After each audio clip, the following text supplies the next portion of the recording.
up beside him, blaring beside Merle, and he said, "There's still some good in this world." He said, Hello and welcome to Telling It Like It Is, UGA Extension and Southeast District's newest source for local, unbiased, research-based information about Georgia's #1 industry, agriculture. As always, my name is Blake Carter. I'm the Effingham County Ag and Natural Resources Agent. And with me, I have my co-host, Miss Savannah Tanner, who is the Emmanuel County Ag and Natural Resources Agent. And we have a really good show or episode for y'all today. We're going to do a little bit of a flip-flop here. We're going to actually start with our main speaker and then do our what's growing on at the end of the segment. So if you haven't been aware, if you look around, if the pollen hasn't told you, it's springtime.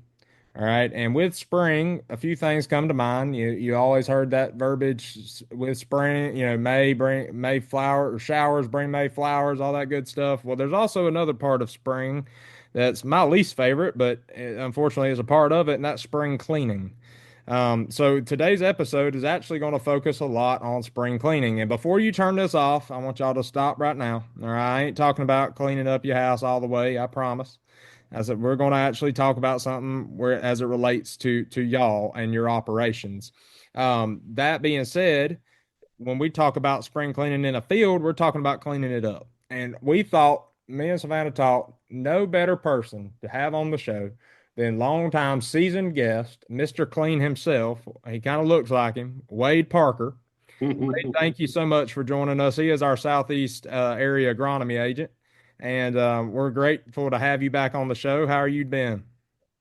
Blake, Savannah, like I tell you, every time that you have me on the podcast, thank you for having me.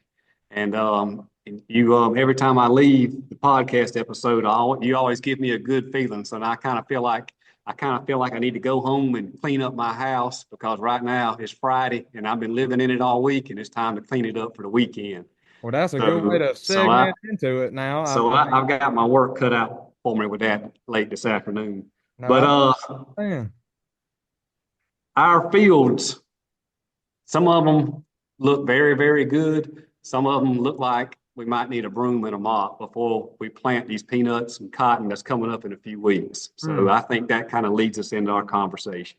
That's exactly right. So let's start. If you don't mind, tell us a little bit what are some key points that growers this time of year, some are already planting, some are waiting or sitting on, waiting on G, sitting on O, waiting to go for their planting. What do they need to be thinking about to make sure their fields are clean, and cleaned up before they actually go out there and plant, or to protect the crop they've already planted?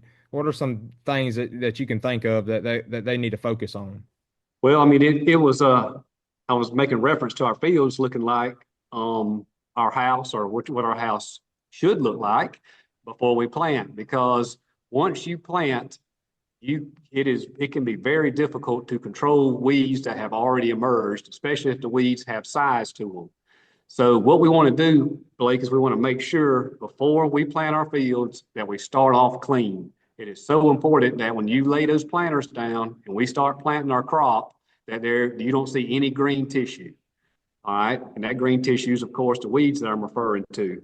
Because a lot of us burned down, a lot of farmers burned down a month ago, and they have gotten really good as far as using residual chemicals in their burn down, like Prowl, 2 ounces of Valor. That has gone a long way, and Diuron in our burn down, so that has prevented it. But having said that, those residual chemicals wear off. So when you're doing your pre-emerge behind the press wheel applications of whatever you're going to put out, whatever crop that you have just planted, the use of glyphosate for grasses and the use of paraquat for some of our hard to kill broadleaf weeds like pigweeds, sickle pod. Hopefully they're real small, and that application of paraquat in with your Valor or your Prowl, for example, with peanuts, will get your field clean. Because once you leave that window, things get very challenging as far as killing weeds that have already emerged and growing well.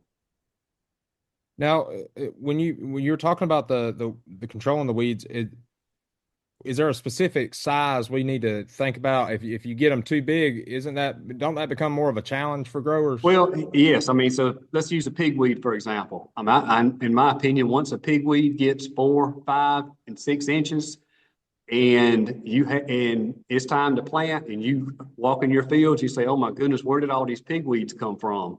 You know, you may want to consider, if it's that bad, you may want to consider an extremely high rate of paraquat. When I say a high rate, maybe even 32 ounces of going and spraying that field before you plant, just so you can start off clean. Because your other option would be to get the hair out and hair up the field. And I don't know really if we want to go to all that trouble and all that expense.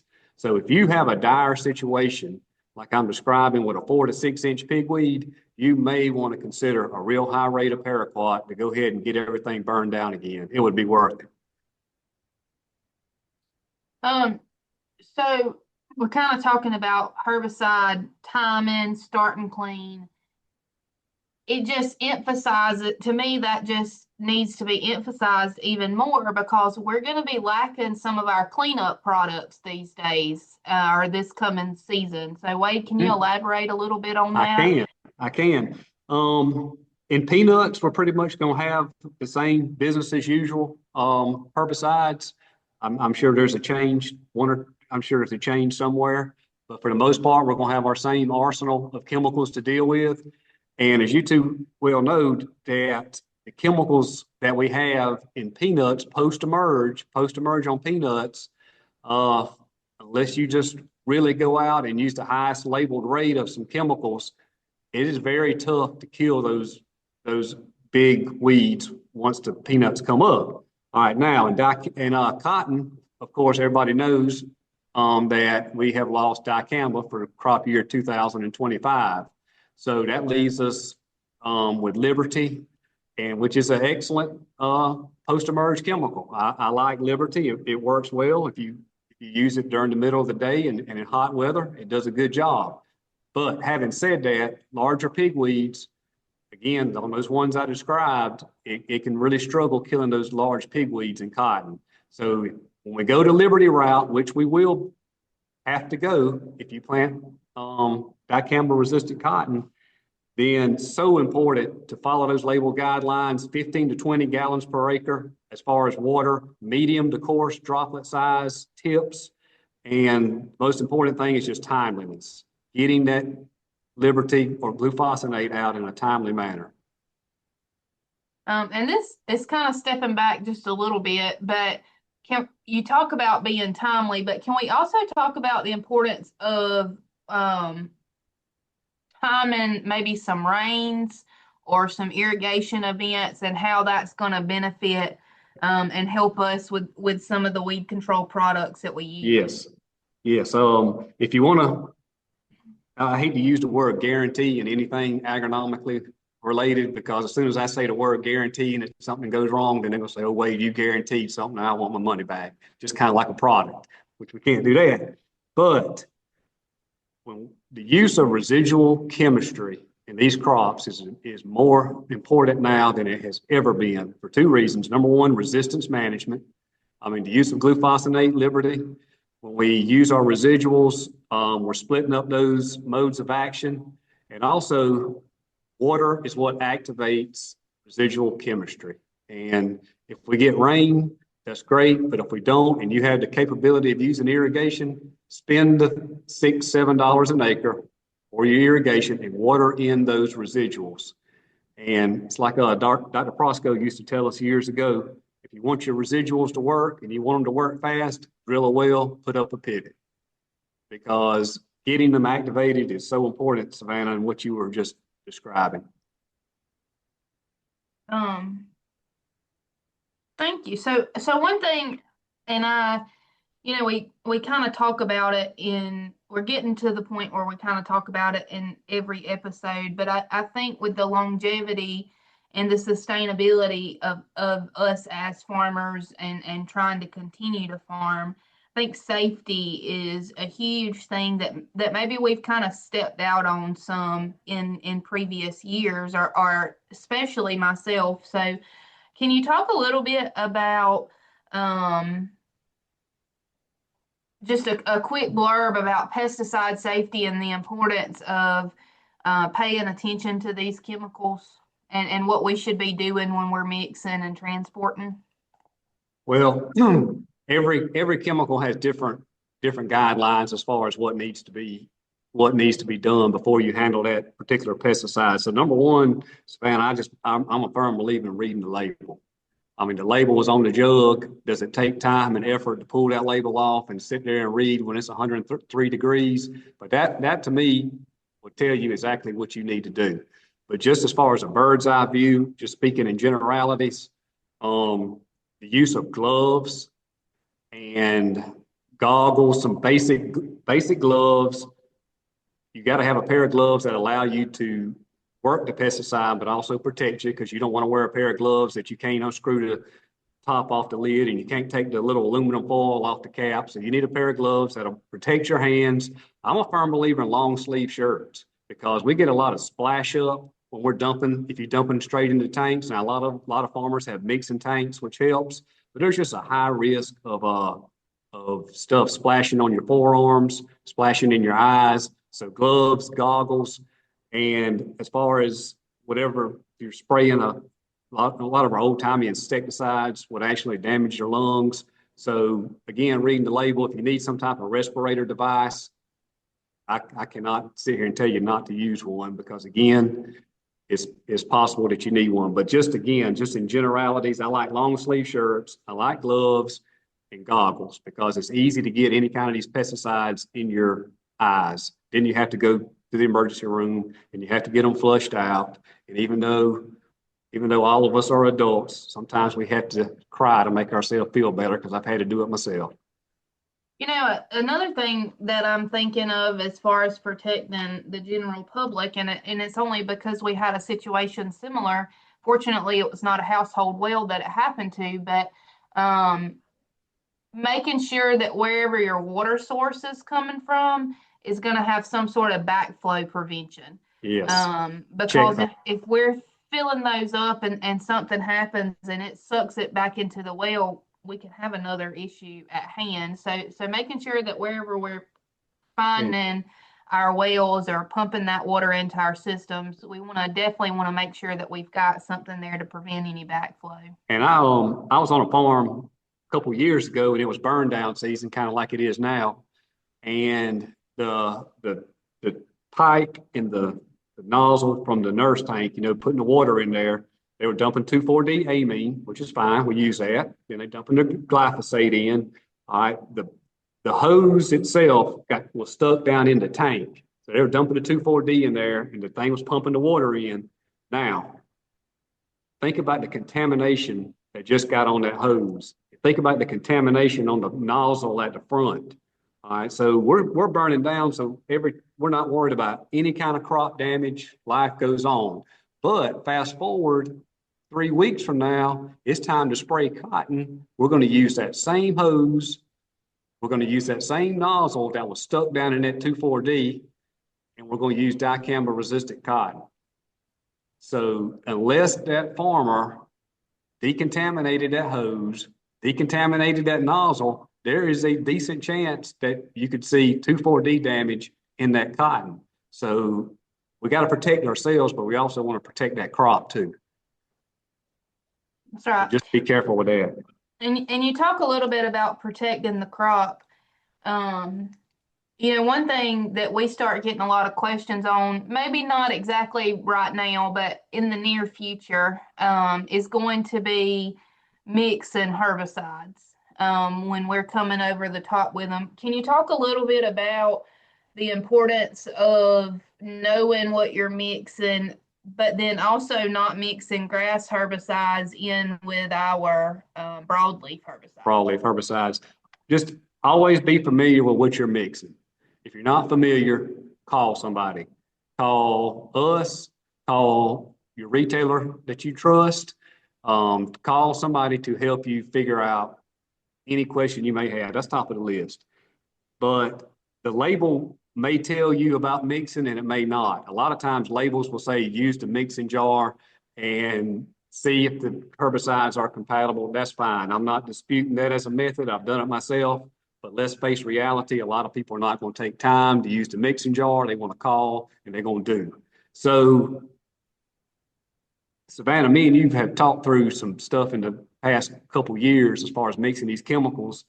And if you find a credible app, if you're iPhone savvy and you have a credible app to use, you can put those chemicals in that you want to mix, and it will tell you the mixing order, and it will tell you any issues that could probably pop up with mixing those products together. So I'm big on the apps.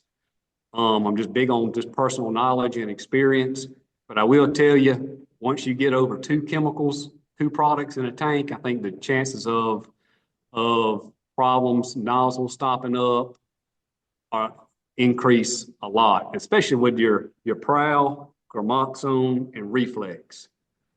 That's a common mixture right there. Everybody has their own opinion. It seems like I finally got it in my mind. We hear the word PGR, plant growth regulator, and I have settled on the prowl, the gramoxone, and the reflex. That's the mixing order that I use, and I can remember it by PGR. So little things like that will help you remember. And again, you can do all the mixing and follow all the instructions you want. If that sprayer is not agitating or you put too much of the other one in there, you're just going to get problems. And if you get problems, you're just going to have to try to deal with it. The only way you're not going to have problems on mixing is spray things separately, and we don't have the time, labor, or the fuel money to do that. Well, Wade, could you talk a little bit about specifically? I know you've kind of talked a lot about the cleaning up of the fields, kind of a generic base, but from crop to crop, do you have any pointers for our main row crops? Any kind of advice or tips you wanna kind of give on those? Sure. I got some couple of items on corn, peanuts, and cotton, because I think that's where we're at right now. Corn, I would say that we are probably 90+% planted with corn. I'm not saying that there's some stragglers, that may still plant some, but our general grain production, we are getting on the near end of the planting window for that.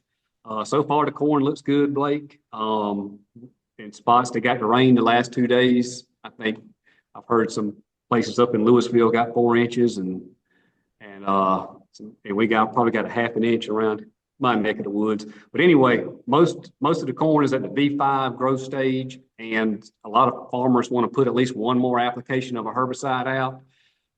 Usually this consists of Roundup plus atrazine one more time, or atrazine and Liberty if it's Liberty resistant corn. So I want to stress that. Make sure you, again, know what you're spraying, know your corn, and whether it's resistant to any of these products that I mentioned, especially on the Liberties and the glyphosates.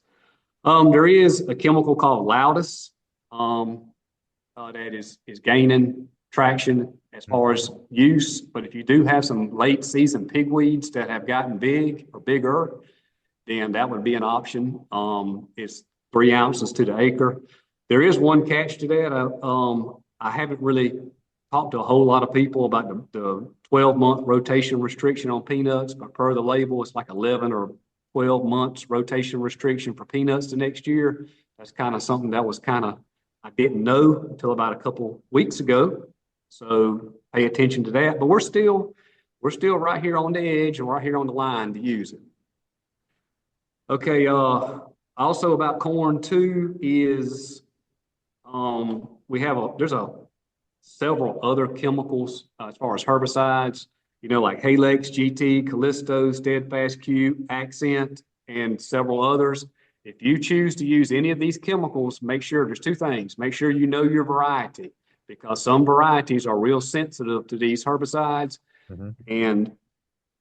And also, if you use counter insecticide in the furrow, a lot of these chemicals are real sensitive, and you will get major yield damage, major bleaching in the corn if you use counter and use Accent, for example. Great products, they work, but again, know your variety and know your system, because you're gonna have a bad day if you don't. Okay, peanuts, I've kind of talked about those a little bit already. One thing I do want to mention is this tropical spiderwort. Have y'all dealt with tropical spiderwort in your county? Oh, yeah. Yes. And And it is really getting to be a worse problem. Yes. In fact, it's not uncommon. If you don't stay ahead of it, you can lose your entire crop with tropical spiderwort. So just again, start off clean. It usually is a problem around mid to late May, but group 15 herbicides, um, Warrant, Dual, Outlook, Zidua, pre. You've got to keep these residuals out there. Otherwise, if you get lax and you get late, tropical spiderwort will take you over. And Wade, Dr. Prosco and of course Dr. Culpepper have some really good resources that kind of outline some options with all of these chemicals and kind of the timing. So if you guys are listening, it's you could certainly contact your county agent to kind of have those so you're not trying to write them down while we're talking on the podcast or whatever while you're driving. But we certainly can get you those resources so that you have them either in hand or at the tip of your fingers with your phone. So. And also, Savannah, along those lines, he's got Dr. Culpepper's got a good section on his cotton about goosegrass. Because goosegrass is a rapidly, again, it's like tropical spiderwort has been a problem, but it does seem like more and more fields are getting tropical spiderwort for whatever reason. Yep. Because it's really, really easy to spread it on equipment. But goosegrass is spreading rapidly. A lot of people have been dissatisfied with the control of goosegrass mixing Liberty and Roundup. So if the goosegrass gets any size to it, very important to split that Roundup in the Liberty and don't mix them together, because you will see a reduced kill on goosegrass by mixing the two together. So that's a good point. Again, as far as pre-emerge on peanuts, Valor, I talked about that, Valor, Prowl, and Paraquat or Gramoxone. A lot of people use a half a rate of strong arm if they're anticipating a bad morning glory problem. That is becoming very common in some areas, and that would be 0.223 of an ounce strong arm. Also, Savannah, while I'm thinking about it, and you were mentioning resources, Fortella, AMVAC has got some a very good publication for guidelines for herbicide use with counter 20G insecticide. And it's got a list. It says the following corn herbicides can be applied in a program with counter. In the bottom part, the following corn herbicides cannot be applied. So just like Savannah alluded to, if you are going to use some of these other chemicals that you may not have the knowledge on, go to Google it, counter, AMVAC, and very, very easy to read table. It's even I can understand the two tables. So I think y'all can understand it as well then. Okay. Awesome. Is there any final words or thoughts you want to give out before we transition to our next part of our segments? We just need a rain. We need some moisture. Like our peanut specialist from a long time ago, Dr. John Baldwin says, if it don't rain, it don't matter. I don't think we're to that point yet, but it would just be nice to plant in a good seed bed with good moisture and get these residual chemistries activated. It's such a relief when that happens, because a lot of these chemicals, they'll stay on the ground X amount of days depending on which product it is, and then after that they volatilize and evaporate and they're gone. Blake, and I'm probably going to sound like I'm from a few episodes ago, but I am going to reiterate, sprayer calibration is so important in years where margins are as tight as they are this year, especially in cotton. And so it does not take too terribly long now to calibrate sprayers. So if you're listening and you want to hear more about that, we're not going to go into the details today, but in a previous episode called So Ready, you can listen and hear about sprayer calibration and what resources you have with that. Long story short, the answer to an extent with this podcast is always call your county agent. So we can help you with that too. We have resources for that too. Sure can. You're right, Savannah. With the farm economy like it is, we have really got to watch. We got to watch every expense. This is mean, right. We This have is, this is going to be a, very tight. Very this you is have gonna- this is where you have to really understand every aspect of your farm and every piece that goes into it. You can't overlook something. It's managing your books this season and probably for the next couple is probably going to be something that you're going to have to really pay attention to. but if anybody has any questions on any other agronomic topic, just call your county agent and they know how to get in touch with me, and I'll be more than happy to help and try to help everybody be as successful as we can under tough circumstances. Well, thank you so much, Wade, and AKA Mr. Clean, for this episode. We appreciate all that you've done and all that you continue to do for our district, and also just for growers. Being a grower yourself and having that perspective, as well as working with us agents. We're about to transition into our next segment. Normally, we do the what's going on at the beginning. We're actually going to do that to finish up this episode. We have a special guest with us, Miss Susan Moore. And I'll go ahead and turn it over and kind of start that discussion a little bit more. All right, I'm actually coming live from Inverness, Scotland. I've got one of our fax agents on the podcast today, and I'm really excited to kind of talk through some of her expertise. We have Miss Susan Moore, and you're in Lawrence County. Lawrence Dublin. County. And I'm really excited because we were at this conference together, and I found out some of her research, and I was like, man, this is perfect for this time of year. You know, when you think spring, we think spring cleaning, and I know this is not a facts podcast, so this is an ag, so don't worry, just keep listening. I promise it's going to relate. But spring cleaning, we got to, I'm thinking of my house. I just need to get some of the stuff out. And Susan, I know you have a little bit of a background in coming up with some strategies for how we can, declutter our houses, how we can get, kind of cleaned up during this time of year. Would you mind talking about some of that for me? Sure, and it's really applicable to all areas of your life. It's not just home related, it can be farm related, it can be work related. You can pretty much apply the principles across the board.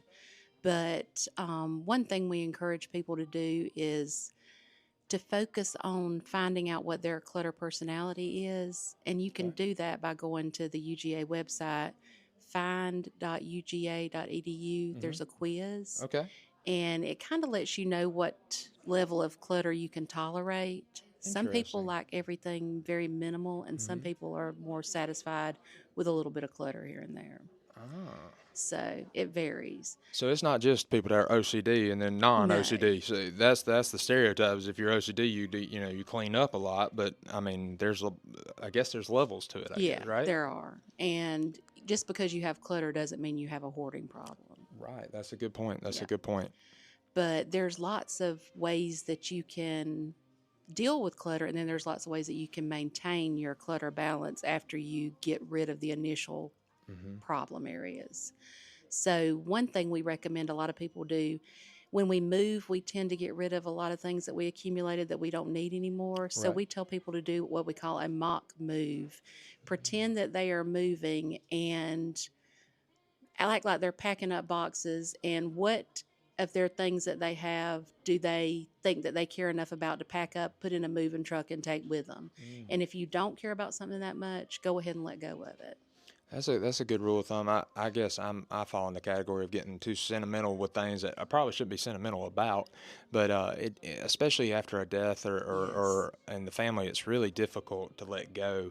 And I think about, from a agriculture background or agriculture perspective, when you have transition into farms from a father or mother to their children, there's a lot of old farm equipment and things always left behind on the farm, and that sometimes it's really hard to get rid of stuff that maybe you had memories with growing up, things like that. Now, from an agricultural perspective, or farmers, is there any tips that you can apply to that, like whether that's cleaning out a barn or cleaning out even the work truck? The work trucks are probably the worst. Yeah, I would say some things you can do is deal with your paper clutter. I know we tend to have a lot of receipts and things, especially if we're trying to keep them for tax purposes. Keep something in your truck that you can keep those important documents in, so you're not looking for them later and not scared you're going to throw something away you don't need to throw away. But I would suggest after you deal with the initial clutter, do it every day. Make yourself take 5 minutes to just clean out the papers and the things that you've accumulated for that day. If you can't do it every day, at least once a week. But you're going to have to take the time, and it's probably, depending on how cluttered your farm vehicle is, going to take a little while. But you would use the same principles you would use with homes, which would be have a box for things that you need to return to their proper place. So there's probably lots of things that need to either going back into the barn or into the home. Have a box of things you need to return to other people that you haven't given back. Have a box of things that you don't need, and a thing for trash, because we do tend to have a lot of trash, especially if we work out of our vehicles. Yeah, and I can think of tractors during the heart of the season. You know, all the water bottles and things. And I think our farmers have some of the. It would be interesting to see their clutter perspective or clutter personality, because I think about how they treat their fields, and they are very anal when it comes to weeds in the field. Some of them are, and things like that. And I think that could lend a little bit to kind of giving an idea of what their personality is in general when it comes to like clutter and things like that.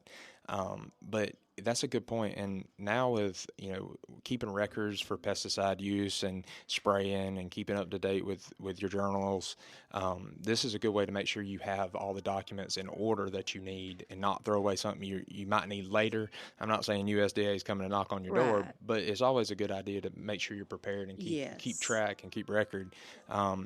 Is there any tips for staying organized when you are decluttering? You've kind of cleaned it up. You talked about getting into a habit, but is there some methods to stay organized once we get it that way? Set a timer for 5 minutes and just take that 5 minutes wherever you're at. If it's in the barn, if it's in the work truck, your office, take that 5 minutes and start putting things back where they go. And you'd be surprised just how much you can accomplish in 5 minutes. And you can do it longer if you want to, but just take 5 minutes every day to do a little bit of decluttering, and that keeps it from ever piling back up so that it's out of control again. And I make it a priority. If I bring one new thing in, I take one old thing out, because we don't have an unlimited amount of space. That's right. And I'm glad you mentioned that about like the overwhelming once it gets to a certain point. Is there a truth to the mental health side of this? Like decluttering, does that help you like de-stress and kind of just relax a little bit or feel comfortable in your space again? Absolutely. People who have a lot of clutter tend to have more anxiety sometimes, and it's a lot. They don't have people come and visit them because they're embarrassed about their living conditions. Some of them tend to have less relationships, whether marriages or any other kind of relationships, but they don't want people in their homes because they're embarrassed, so they don't socialize there, and they tend to let their clutter consume them. They spend a lot of time searching for things because they don't know where they put stuff, or other things get stacked on top of it. So yeah, it definitely affects your mental health. I think that's very important too, because we've probably beat the stick at this point about mental health and just that piece, but I think those small little changes could really impact the mental health, especially in a stressful industry like agriculture already. Yeah. I mean, you're going to be stressed out every day, but having a space to come into and not feel like you're overwhelmed from that aspect is probably really good rule of thumb. Now, is there any other advice you would give for someone that wants to declutter, or maybe they've let it pile up or consume them? How can they start making the steps to kind of clean that up and get back on their feet, so to speak, when it comes to clutter or organization and stuff? To me, one thing I've found works for a lot of people is to just take it one thing at a time. Like, decide you're going to get rid of all the trash in your work truck, for example, because there could be lots of water bottles, lots of bags, lots of receipts that you don't need anymore. Just take one day to get a bag and get rid of all the trash. Take another day to get a bag or a box and put all the things you need to return to its rightful place. So just doing it one thing at a time, taking breaks in between, not thinking it's got to be a marathon event where you do it all in one day.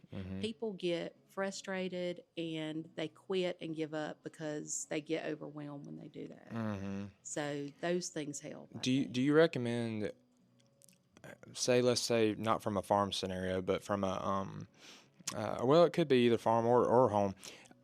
when you have that emotional or sentimental attachment to something, is there any ways to kind of help get through that process of being able to get rid of something that you may perceive as sentimental value to it, or just kind of get over that part to be able to throw it away?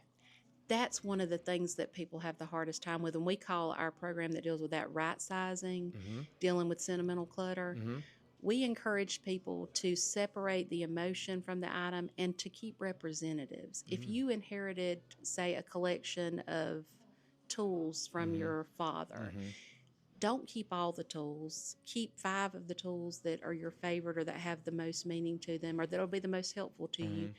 Find other people who can use those items. And to me, I always tell people, wouldn't it make you feel better to know that this item is being used by someone for its purpose instead of being kept in a box that's keeping you from being able to utilize your space the way you need to? That's a good point. I think separating the emotion, that's very difficult probably to do. Yes. Are there any strategies you would recommend on how to do that? Like, I know you just said separate and pick a few, but if there's like a giant house full of stuff, I'm thinking from a home side, that can be really hard to give up half of it because you're like, man, that's half of my mom gone or half of History. Are there any things that you would recommend on how to kind of cope with that a little bit? We have recommended people take pictures of things so that they can That's look at it good. because they don't take up, if you do digital pictures, they're not going to take up a lot of room and you can That's right. still revisit the feelings behind that item without actually having it physically be present. See, I like that a lot. That's a really good tip. Well, we're going to kind of finish up this segment. Is there anything left that you would like to say from a spring cleaning or decluttering standpoint for just rule of thumb or advice for folks? If they need some help with getting started, go into that website, find.uga.edu. Not only is there that clutter quiz, but there's also a planning document that will help them use SMART goal steps to actually plan their declutter process. So I think that's very helpful for a lot of people. If you write something down, you're more likely to do it. And I do want to put in a plug for fax agents. I know if you're in a county that may not have a fax agent, that's totally okay. We have some throughout every district. And if you go online and go to our extension website, you'll see the different districts. You can kind of sort and you can actually see the different agents in all the counties.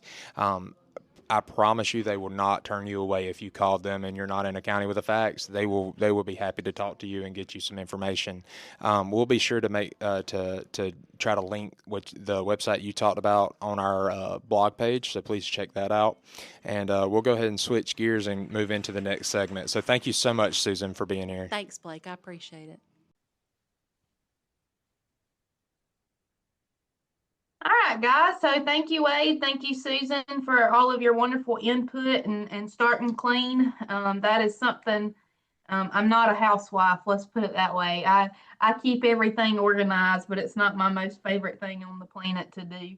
But that being said, we've got a lot of upcoming events going on. Before I get into the upcoming events, we are sad/excited because we certainly are missing the ones that have been in Midville for a while, but we are excited that we've got a new position, not a new position, but a position we need to refill. It is called an agricultural specialist. Really good opportunity if you are a farm employee or have some background in farming, specifically in row crops, to join the extension team and the research team over at Midville. I can tell you, I need all the help that I can get when I'm over there. So you'll get to work with. Wade said that he needs some extra help over there too. So you'll get to work with a lot of good county agents, a lot of good researchers, and a lot of our state specialists. And personally, I think Anthony, who is the superintendent of that farm, is one of the most just wonderful men to be around with and work with because he is just organized. He's great. He knows his stuff, and I just can't emphasize how wonderful it is to work with somebody like Anthony. So that position is open if you're interested in applying. Again, you do need to have some row crop experience to apply for that position, but we're excited to to see where that goes and see who we get to work with coming forward. That being said, we also have some upcoming events. Again, the Georgia Forestry Association meetings, that's April the 29th in Dublin and May the 6th in Statesboro. Getting a little distant here, but you know, this time of year, extension kind of slows down on what we're scheduling in relevance to the row crop world, because we know you guys are so busy. But June the 10th, we have our Scout School in Midville. That is so important to attend. If you're not familiar, maybe some younger farmers are in Emmanuel County. We're very blessed to have some sons that are starting to farm with their fathers, and really good opportunity for them to learn about what insects we have that are impacting our crops. And then on June the 12th, we have the corn and silage field day down in Tifton. If you are a silage producer. That being said, thank you guys for joining us. Please stay safe on the road, stay safe on your operations. Let us know how we can help, and just keep doing it like it is. Beside Merle, he said there's still some good in this world. He said that Hag was a poet for the common man. Got him through his tour in Vietnam. He was the first dance to a brown-eyed girl, and there was still some good in this world.